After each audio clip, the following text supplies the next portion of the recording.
ఇక చెంగిచెర్ల భూములపై కబ్జా ముఠా కన్ను. మాజీ విఆర్ఓ కుటుంబ సభ్యుల పేరు మీద అక్రమంగా భూముల నమోదు.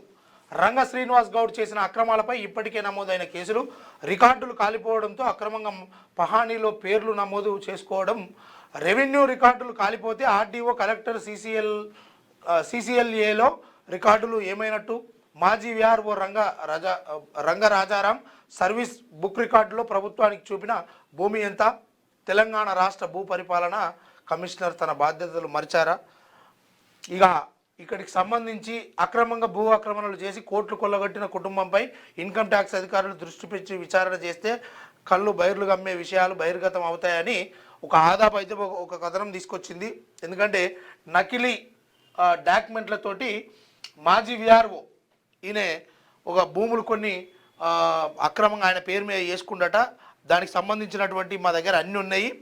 ఆదాపు హైదరాబాదు రాసుకొచ్చిన కథనం ఏంటంటే దీనికి సంబంధించి ఆయనకు అంటే సంపాదన కంటే ఎక్కువ ఆస్తులు ఉన్నాయి. ఆయన మీద విచారణ జరగాలి. ఇక మీరు ఆ విచారణలో మొత్తం పరిశీలిస్తే, విచారణ జరిపిస్తే మీ కండ్లు బైర్లు కమ్ముతాయి. ఆయన ఆస్తి ఎంత సంపాదించడం అక్రమంగా అనేది మా దగ్గరని లెక్కలు ఉన్నాయి. కానీ మీరు ప్రత్యక్షంగా దాడి చేస్తే మాత్రం పట్టుకోవచ్చు అని ఒక వార్తనైతే తీసుకొని ఇట్లా చాలామంది దొంగలు చేసిరు. ఇట్లా చాలామంది, ఒక్కరిద్దరు కాదు, ఆఫీస్కి వచ్చే కేసులలో చాలామంది ధరణి దరిద్రం దొంగ కేసీఆర్ చేసినటువంటి కార్యక్రమంలో చాలామంది పాపం నిజంగా అవి ఒక్కొక్కడు ఆ 1980, 90 దాకా ఈ రికార్డులు ఏవైతే రాతపూర్వకంగా ఉన్నాయో ఆడ పోయి మెల్లపోయి ఈ పేర్లన్నీ కొట్టేసుడు.